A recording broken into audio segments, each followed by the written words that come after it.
Lah di sini kita dapat belajar banyak hal. Seperti itu ya, bisa dipahami ya. Oh ya, ini ada bisa diawali untuk teman-teman yang akan menyampaikan secara langsung bisa diawali dengan raise hand. Dan untuk teman-teman yang akan menyampaikan di room chat juga bisa, nanti insya Allah kami bantu untuk dibacakan. Silakan. Assalamualaikum Bunda. Oh ya, silakan Ibu. Ya, izin bertanya Bunda untuk Bunda Ellen terkaitan dengan kompetensi yang poin nomor 5 ya Bun. Ya Bu Tanti, poin Ya, nomor 5. Memfasilitasi kesadaran dan pembelajaran. Sedangkan di sini saya punya menti itu 3 orang itu satu lembaga.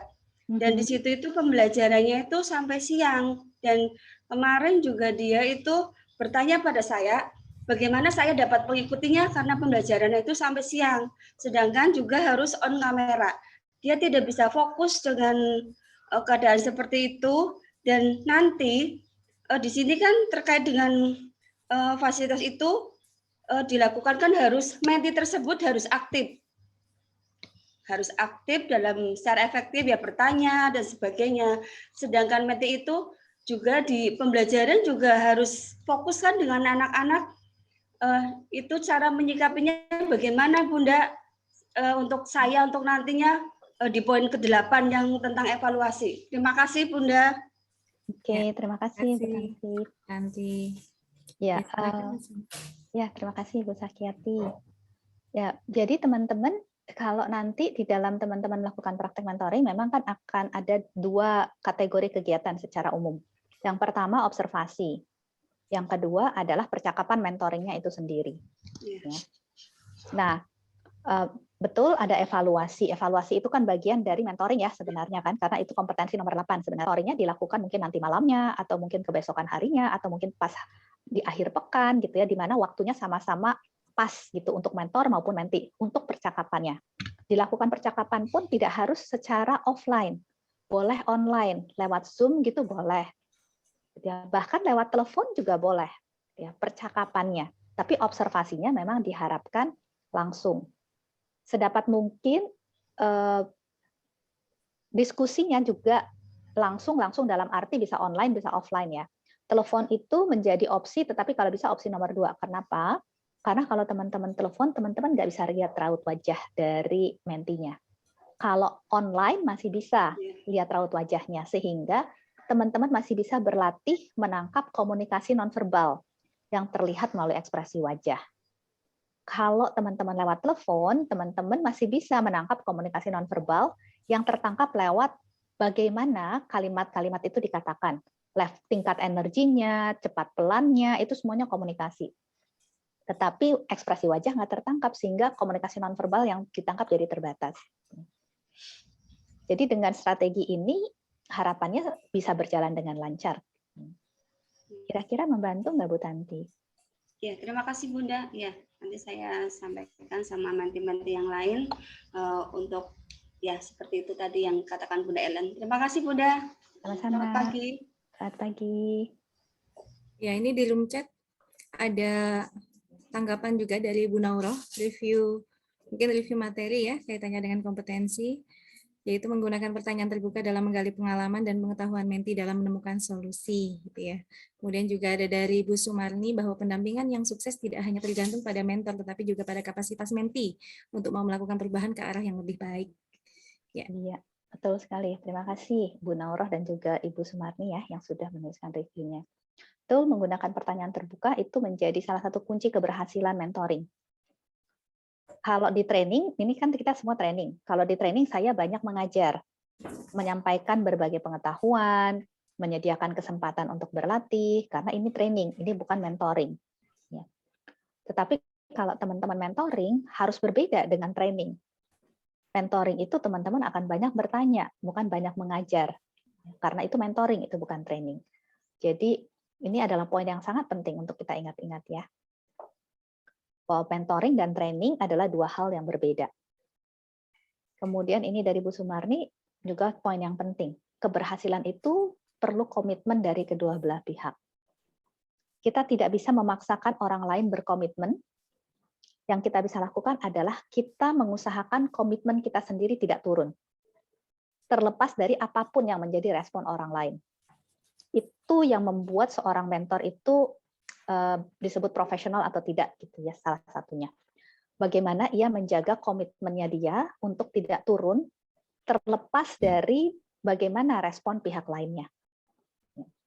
Artinya, menti ini mau berkomitmen, tidak berkomitmen, kita tetap berkomitmen. Menti ini merespon, tidak merespon, kita tetap berkomitmen. Menti ini progresnya lambat, progresnya cepat, kita tetap berkomitmen. Itu yang menjadi tanggung jawab kita. Kalau bagaimana mentinya, kita nggak bisa kontrol, teman-teman. Kita nggak bisa kontrol orang lain. Yang kita bisa kontrol cuma diri kita sendiri. Jadi yang selalu menjadi fokus adalah bagaimana saya, bagaimana saya, bagaimana saya. Makanya sekali lagi, pemahaman diri itu menjadi sangat penting. Karena di situ saya bisa paham, ini saya sudah mulai frustrasi nggak? Kalau saya sudah mulai frustrasi, bagaimana saya mengelola perasaan frustrasi saya? Ini saya sudah mulai patah semangat nggak? Kalau saya mulai patah semangat, bagaimana saya mengelola kepatah semangatan saya ini? Jadi makanya sekali lagi mengenal diri, memahami diri, itu menjadi poin yang sangat penting. Ya, terima kasih Bu Ellen. Ini juga masuk lagi di room chat dari Bu Sugiyarti dan Bu Tika ya. Terkait dengan review juga, mungkin masih terkait dengan review. Ini ada yang harus dihindari mentor adalah menyalahkan orang lain, dan sebaliknya kita sebagai mentor harus menjaga hubungan baik sehingga menti merasa diterima meskipun belum tentu dibenarkan. Kemudian dari Bu Tika, bagaimana pertanyaan ini ya, kalau dari Bu Tika, bagaimana cara menghadapi menti yang merasa lebih pandai dari mentor atau meremehkan mentor? Ya mungkin bisa langsung ditanggapi Bu Ellen. Ya, terima kasih Bu Sakiyati. Ya, terima kasih juga Bu Sugiyarti dan Bu Tika ya. Betul, yang perlu dihindari adalah menyalahkan orang lain. Kita perlu menerima menti, apapun yang menti lakukan. Tapi menerima kan tidak sama dengan membenarkan ya. Sama kayak tadi, misalkan mentinya tidak merespon sama sekali. Ya, kita tetap menerima. Menerima itu artinya saya mengelola emosi saya. Supaya saya tidak menjadi kesal, supaya saya tidak menjadi marah, gitu ya. Ketika mentinya tidak merespon, saya mengelola emosi saya. Tapi tidak berarti saya tetap expect mentinya merespon. Tetapi ketika ekspektasi saya tidak dipenuhi, saya nggak marah, saya nggak kesel, saya tetap bisa mengambil bagian komitmen saya. Yaitu tetap mengkomitmenkan waktunya, tetap mengkomitmenkan apa yang menjadi bagian saya. Jadi itu poin yang sangat penting juga ya di dalam mentoring, bagaimana kita fokus kepada apa yang menjadi tanggung jawab kita, dan nggak terlalu memfokuskan kepada apa yang menjadi tanggung jawab orang lain.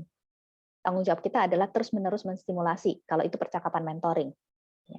Terus-menerus menstimulasi dengan emosi yang stabil. Oke, kemudian serupa dengan pertanyaan yang dari Bu Tika, kalau menghadapi menti yang lebih pandai atau meremehkan. Kalau dia lebih pandai dan tidak meremehkan, kan mestinya nggak ada masalah ya. Kita malah enak. Karena mentinya cepat majunya, dia bisa berpikir sendiri dan cepat, dikasih stimulasi sedikit, udah langsung jalannya banyak. Yang menjadi masalah mungkin kalau dia lebih pandai dan meremehkan. Balik lagi ke prinsip yang tadi, bahwa kita nggak bisa mengontrol orang lain. Yang bisa kita kontrol adalah diri kita sendiri. Jadi ketika saya diremehkan, saya mau meresponinya seperti apa nih? Saya mau jadi marah, saya mau jadi kesel, atau saya akan tetap bisa mengelola diri saya? Mentor itu sangat perlu punya yang namanya, kita sebutnya EQ ya, kecerdasan emosi. Kenapa? Karena kecerdasan emosi itu akan sangat menolong kita untuk bisa stabil di dalam berbagai respon yang akan kita terima, baik responnya positif, responnya negatif, sesuai harapan, tidak sesuai harapan. Kita bisa tetap stabil, kita tetap bisa terima, tanpa menurunkan ekspektasi terhadap proses yang seharusnya seperti apa. Jadi ekspektasi terhadap prosesnya tetap ada, tetapi ketika ekspektasi itu tidak dipenuhi, emosi kita tetap kita bisa jaga terhadap tetap stabil. Yang penting ketika menti meremehkan kita, berandai-andai skenario-nya demikian, saya jadi meremehkan diri saya enggak? Itu pertanyaan yang saya perlu tanya buat diri saya sendiri. Balik lagi ke kompetensi nomor 1. Ketika menti meremehkan saya jadi meremehkan diri saya sendiri enggak? Selama saya tidak meremehkan diri saya sendiri, selama saya tetap yakin bahwa saya ini tetap bisa menjadi mentor yang baik. terlepas dari menti mau meresponinya seperti apa. Maka teman-teman berada di jalur yang aman kalau seperti itu. 1, menjaga emosi tetap stabil. 2, menjaga keyakinan diri. Sambil terus juga melatih skill ya pastinya. Itu menjadi sesuatu perjalanan yang akan terus terjadi. Melatih skill mentoring, melatih skill mentoring, melatih skill mentoring.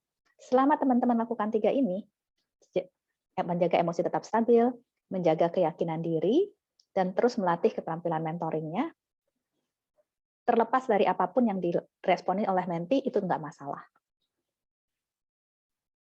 Ya. Jadi untuk memahami diri menjadi poin penting ya Bu Ellen ya, dalam kita menjadi mentor. Ya, di room chat ini juga masih ada pertanyaan. Sebenarnya yang harus aktif bertanya itu mentor atau menti nih Bu Ellen? Oke, very good question. Karena ini mentoring, di mana 70%-nya itu adalah stimulasi, yang perlu aktif bertanya adalah mentor. Jadi kebalik ya, kalau kayak training begini, ini training ya teman-teman, training, teaching, itu formatnya beda dengan mentoring. Sebenarnya ketika kita bilang aktif bertanya di dalam mentoring, bukan berarti mentinya pasif. Mentinya akan aktif, aktifnya apa? Aktifnya berpikir.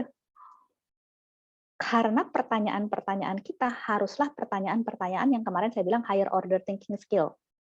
Pertanyaan-pertanyaan yang menstimulasi dia untuk berpikir. Bukan pertanyaan-pertanyaan yang sifatnya hanya mengingat. Ya, kapan terjadinya, waktu itu dengan siapa, itu pertanyaan-pertanyaan tingkat bawah. Kalau di Bloom taksonomi ya, yang sifatnya hanya mengingat saja. Tapi kalau pertanyaan-pertanyaan tentang, oke, apa yang Bunda ketahui tentang misalkan loose part, itu kan dia harus berpikir. Ya. Apa yang menurut Bunda menjadi penyebab dari kondisinya seperti itu. Itu dia juga perlu berpikir. Bagaimana Bunda akan meresponi situasi ini? Itu juga dia perlu berpikir. Jadi pertanyaan-pertanyaan yang membuat nantinya berpikir. Jadi sekali lagi, yang perlu banyak bertanya adalah mentor, tapi pertanyaannya haruslah pertanyaan-pertanyaan stimulasi yang tingkat tinggi. Sehingga menti aktif untuk berpikir. Oke, terima kasih. Bisa dipahami ya Bu Nur Afia? Jadi kita yang harus lebih aktif bertanya dengan pertanyaan terbuka Bu Nur Afia. Ya. Ini masih ada lagi dari Pak Iman Kunjono. Beliau pengawas Bu Ellen. Maaf Bu Ellen, bisa dijelaskan kembali secara singkat kompetensi mentoring yang ketujuh, yaitu menggunakan teknik, metode dan teknik. Ya, silakan Bu Ellen. Ya, terima kasih. Jadi kemarin kita kenalkan ada satu metode yang namanya GROW, dan itu bukan satu-satunya metode di dalam mentoring, karena metode dalam mentoring ada cukup banyak lah gitu ya, karena itu adalah bidang ilmu yang terus berkembang. Nah, GROW ini sering dipakai untuk tahap, kalau kita bilangnya tahap pemula gitu ya, yang baru awal-awal belajar mentoring. Karena memang sangat sederhana metodenya. Jadi GROW itu singkatan dari G-nya adalah goal, R-nya adalah reality atau realita, O-nya adalah options atau opsi, W-nya adalah way forward atau jalan maju. Karena ini memang menciptakan dari orang Inggris ya, jadi dia pakai bahasa Inggris.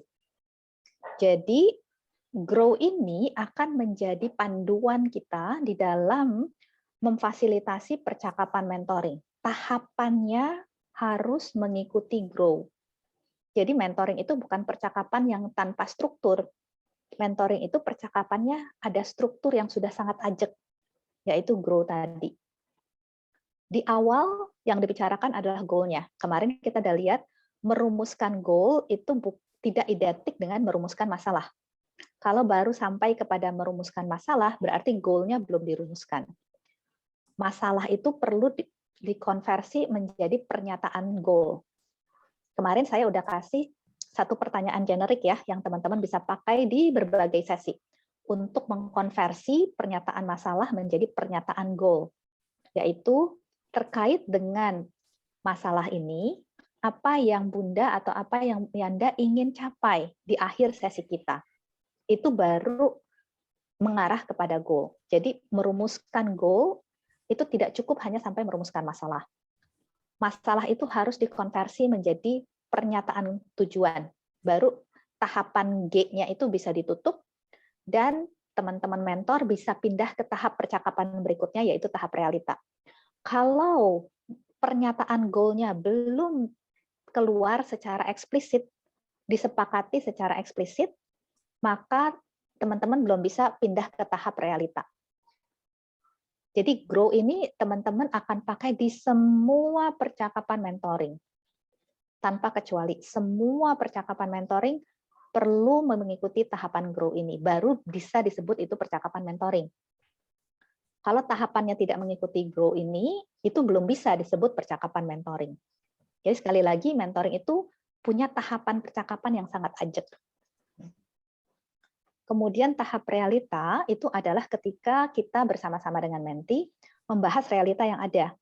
Pertanyaannya bisa, apa yang sudah dilakukan selama ini, bagaimana efektivitasnya, bagaimana respon anak, bagaimana respon orang tua, segala hal yang membahas dari sekarang ke belakang. Hal-hal yang membahas situasi yang ada atau hal-hal yang membahas yang pernah ada. Itu adalah membahas realita. Dari realita nanti baru masuk kepada tahap opsi. Nah, kemarin kita juga sudah lihat bahwa realita ini perlu mengambil porsi paling banyak di dalam percakapan mentoring. Itu pentingnya kita menyepakati waktu. Kita mau bercakap-cakap berapa lama.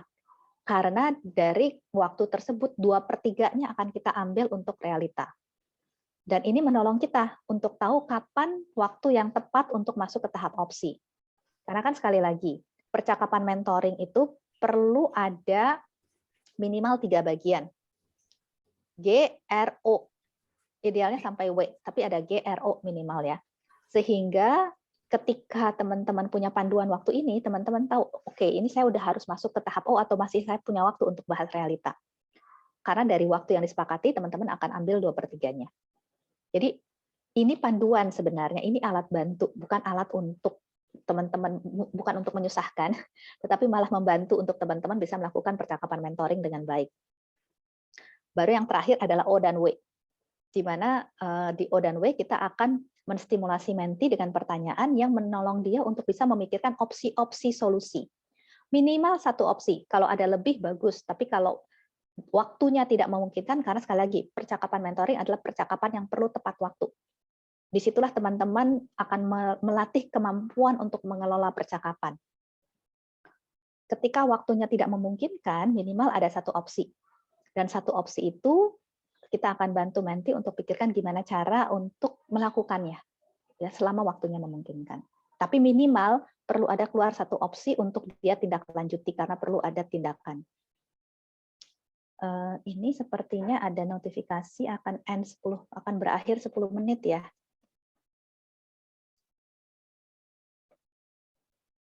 Oke, semoga penjelasan tadi membantu ya untuk Pak Iman.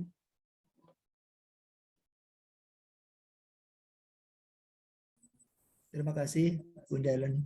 Ya, sama-sama. Ini ada Ibu Sri Suwarti yang sepertinya resen. Iya. Ibu, mohon maaf, ini Bu Sumartini selaku moderator sudah hadir di tengah-tengah kita. Saya serahkan ke Bu Sumartini. Monggo Bu Sumartini, silakan. Silakan. Alhamdulillah bisa hadir kembali. Terima kasih Bunda Ati yang telah menyambutnya. Terima kasih untuk Bu Ellen. Ini pun selanjutnya ada pertanyaan dari Intan. Bagaimana cara menyusun pertanyaan agar target hasil terpenuhi dan seharusnya dan seberapa sering kita harus berkoordinasi dengan baik dengan pihak lain. Ini pihak lain yang dimaksud kepala sekolah, tempat menti bekerja terkait progres mente selama kegiatan pelatihan ini. Mohon Bu. Oke, terima kasih Bu Sumartini dan juga Bu Intan untuk pertanyaannya. Oke, mungkin saya jawab yang kedua dulu ya, baru saya jawab yang pertama karena yang kedua lebih teknis.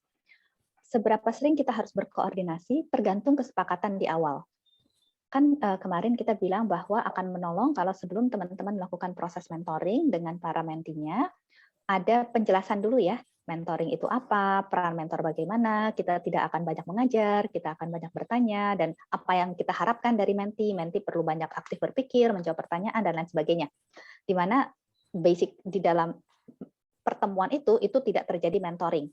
Itu kita sebutnya sesi briefing lah gitu ya, dengan para menti dan pihak-pihak terkait, di mana dalam hal ini pihak terkaitnya bisa jadi kepala lembaga, bisa jadi perwakilan yayasan. Nah, di dalam sesi briefing tersebutlah teman-teman bisa menyepakati bersama dengan menti dan pihak terkait tadi, kita mau berapa sering nih berkoordinasi. Dan nanti ke depannya yang dijalani adalah kesepakatan tadi. Kalau ternyata di dalam perjalanannya dinilai kesepakatan tersebut perlu dirubah, entah pertemuannya perlu ditambah, entah pertemuannya perlu dikurangi, maka perlu ada pertemuan lagi dengan menti dan juga dengan pihak terkait untuk membicarakan hal tersebut supaya bisa disepakati ulang apakah mau ditambah atau mau dikurangi. Jadi di dalam mentoring semuanya berdasarkan kesepakatan.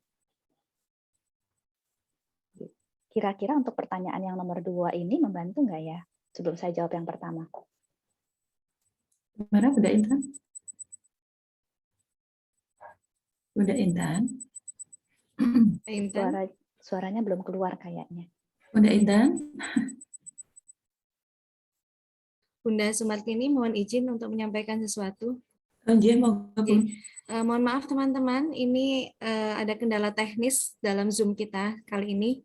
Ini dari operator sedang berkomunikasi dengan tempat membelinya paket Zoom ini, gitu ya.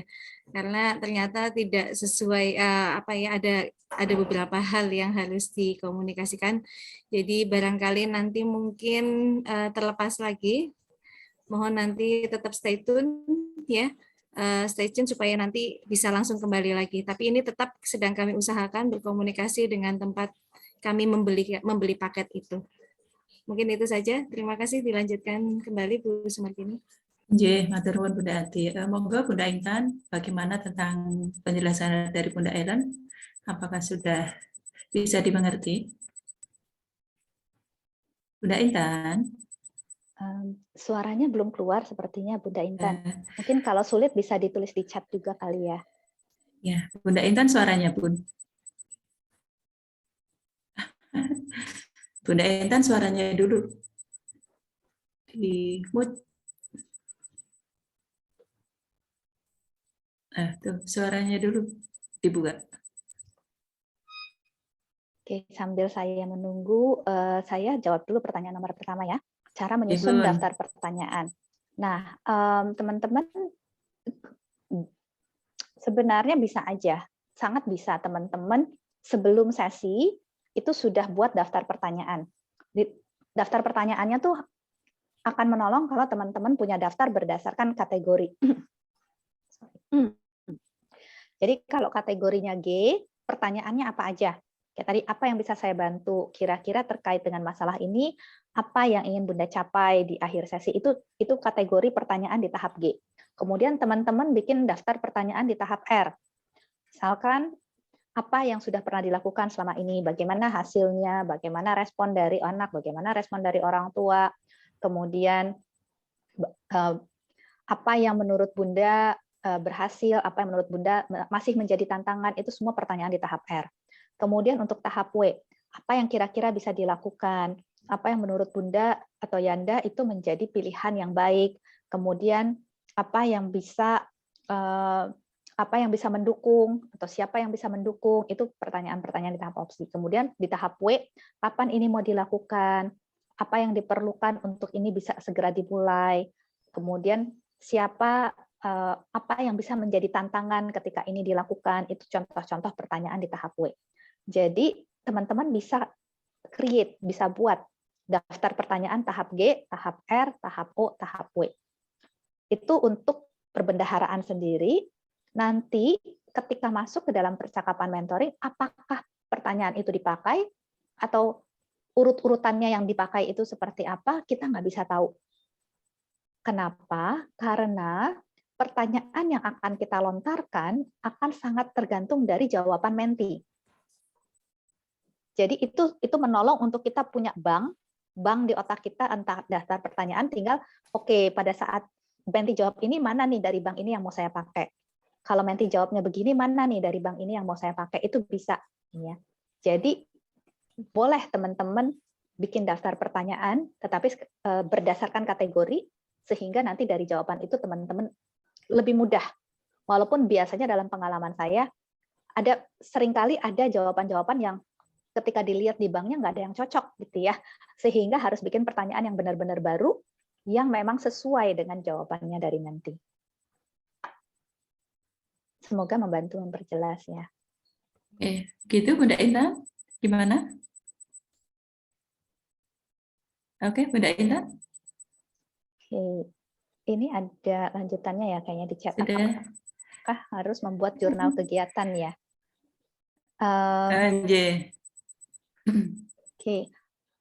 Kalau di mentoring, terutama kalau teman-teman baru sebagai pemula gitu ya, akan menolong setiap kali habis mentoring, kan saya menyarankan teman-teman evadir ya, mengevaluasi diri. Nah, yang dievaluasi apa? Teman-teman bisa tulis ringkasan isunya. Mungkin 1 kalimat aja, nggak usah panjang-panjang. Kemudian teman-teman bisa tulis apa yang teman-teman sudah lakukan dengan baik. Oh ya, tadi saya sudah bisa mengelola emosi dengan baik. Oh ya, tadi saya tetap sabar walaupun nanti kayaknya ngomongnya muter-muter. Oh iya, tadi saya mengajukan beberapa pertanyaan terbuka gitu ya, yaitu bla bla bla. Jadi apa nih yang teman-teman lihat berjalan dengan baik? Kemudian setelah itu apa yang teman-teman lihat masih perlu ditingkatkan?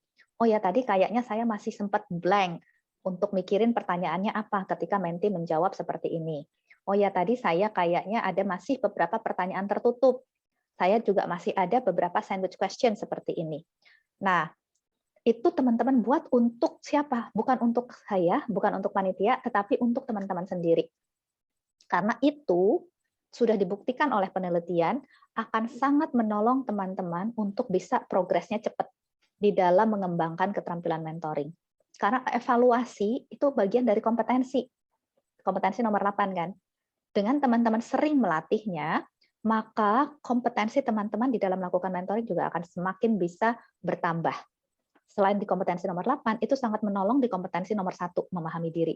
Karena teman-teman jadi lebih kenal mana yang saya lakukan dengan baik, mana yang saya masih perlu kembangkan. Kemudian itu menolong teman-teman untuk masuk ke kompetensi nomor 2, komitmen untuk mengembangkan diri. Untuk bagian-bagian yang saya perlu kembangkan, saya mau mengembangkannya dengan cara apa nih? Misalkan, tadi saya sempat blank ketika menti menjawab dengan jawaban bla bla bla bla bla. Berarti lain kali kalau ada jawaban seperti ini lagi, baiknya saya memberi pertanyaan apa ya? Kita pikirkan itu setelah sesi. Kalau kita melihat bahwa tadi kita masih kurang di situ. Sehingga itu bisa menambah bank tadi. Bank pertanyaan kita. Ketika saya blank, saya mikir